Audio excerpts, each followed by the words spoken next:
안녕하세요. 오늘은 제가 버스를 타고 안성에 왔는데요. 가을이 끝나가는 요즘 이 가을을 어떻게 보내야 할지 고민하던 차에 조금 특별한 방법으로 가을을 마무리해 볼까 합니다. 가을이 끝나가는 시점, 오래전부터 오고 싶었던 곳에 왔습니다. 대중교통으로 올 수 있다는 걸 알고 나서야 지금이 적기다 싶었죠.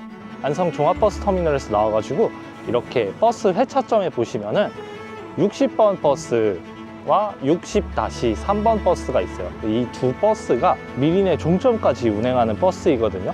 안성터미널에서 버스로 종점까지 가면 되고, 목적지에 도착하기 전에 잠시 내려 호수 앞에 카페에 들릅니다.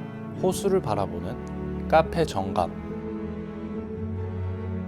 드립커피가 유명한 곳인데 야외에 모닥불이 피어져 있어 쌀쌀한 오후에 잠시 쉬기 좋습니다.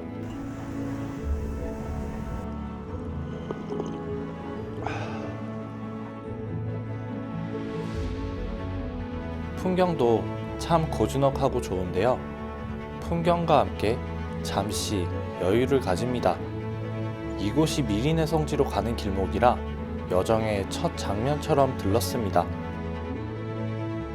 카페에서 이렇게 디저트와 커피 마시면서 이 풍경 보고 있으니까 너무 좋은데요. 이 고즈넉한 분위기의 카페 너머에 미리네 성지가 있다고 하는데요. 카페 정감을 기점으로 해가지고 이제 다시 위로 올라가 보기로 합니다. 도보와 차도로 이어진 이 길은 미리네 마을이 품고 있습니다. 조선시대 천주교인들이 박해를 피해 숨어 살던 마을로 밤이면 불빛들이 시냇가와 함께 은하수처럼 보여 미리네라는 이름이 붙었다고 합니다. 카페에서 약 15분 걸어 올라가면 성지가 나옵니다. 여기는 대한민국 최초의 성지이자 조선 최초 천주교 사제 김대건 안드레아 신부가 순교한 뒤 안치되었던 장소입니다. 하지만 이곳을 알기 전에 시대의 배경을 조금만 알고 보면 더 잘 보입니다. 여기 김대건 신부님의 글이 좀 적혀 있는 곳이 있네요. 당시 조선사회는 유교 질서가 뿌리 깊었고 천주교는 서학으로 규정돼 박해받았습니다. 김대건 신부는 중국에서 사제로 서품을 받았지만 신앙을 포기하지 않고 끝내 순교의 길을 받아들였다고 합니다. 1984년 시성되며 미리네 성지는 본격적으로 성지로 자리 잡았습니다. 이곳이 더 의미 있는 건 이 장소가 순교의 현장과 기억을 직접 품은 땅이라는 점이죠.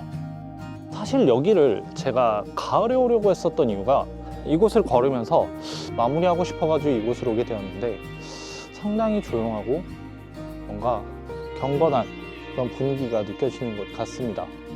가을이 끝나가는 길을 따라 걷습니다. 은행잎이 조용히 떨어져 있고 단풍의 마지막 흔적이 남아 있습니다. 쓸쓸하지만 억지스럽지는 않은 계절의 결. 가을 끝에 이곳을 찾은 것, 낙엽이 지는 게 그저 자연의 흐름처럼 느껴졌기 때문이었어요. 이 공간은 조선 최초의 천주교 사제 김대건 신부가 박해 속에서 죽음을 담담히 받아들였던 이야기가 있습니다. 피할 수 없는 시대 속에서 받아들여야 했던 그런 순간, 떨어지는 잎을 보며 생각했어요. 끝을 마주하는 태도에도 여러 얼굴이 있다고.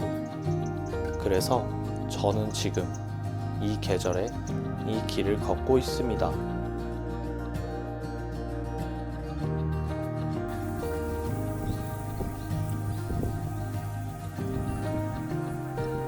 성지를 걸으며 십자가의 길을 만납니다.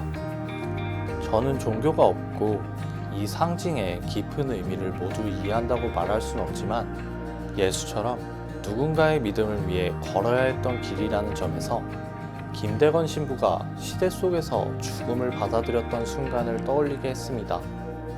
두 이야기가 멀리서 닿아 있는 것처럼 느껴졌어요. 길 끝에는 아주 작은 성당이 하나 있습니다. 김대건 신부를 기리는 기념 성당인데 세계에서 가장 작은 성당이라고 합니다.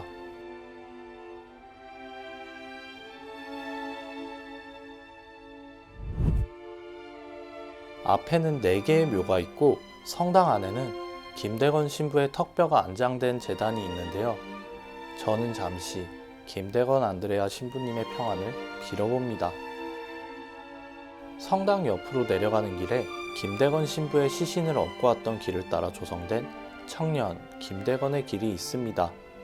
지금은 평화로운 산책길이었지만 당시는 호랑이가 살던 시대의 산길이라고 생각하면 조금 다르게 느껴집니다. 5일간 3개의 고개를 밤에만 넘었다고 하는데 와, 이거 믿겨지시나요? 아래로 내려가는 길목에서 김대건 신부의 동상이 보이고 그 너머 큰 성당이 보입니다. 103일 시성 기념 성당, 김대건 신부와 함께 순교한 102명을 기리는 공간입니다. 늦은 오후에 해가 넘어가는 시간, 그 풍경 속 성당의 모습이 성스럽다 느껴집니다.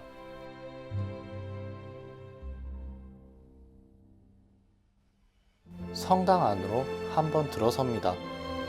넓은 천장, 스테인 글라스, 그리고 벽면에는 예수의 순환과 김대건 신부의 순교 과정이 나란히 배치되어 있습니다. 성지 자체가 하나의 서사구조처럼 느껴졌습니다.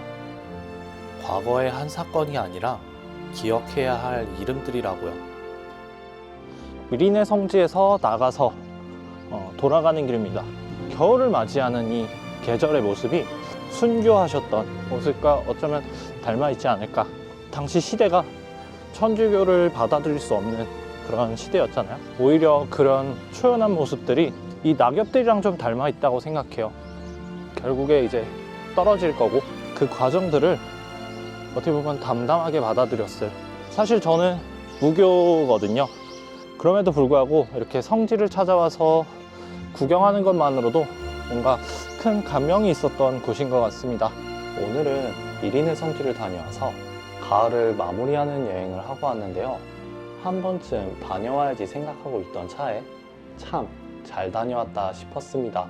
저처럼 종교가 없더라도 편안하게 다녀올 수 있는 공간이니까 여러분들께서도 시간이 되실 때 한번 다녀오시면 어떨까요? 그러면 영상 보시면서 가보고 싶으셨다면 구독과 좋아요를, 좋은 장소도 댓글로 많이 추천주세요. 그러면 영상 봐주셔서 감사합니다.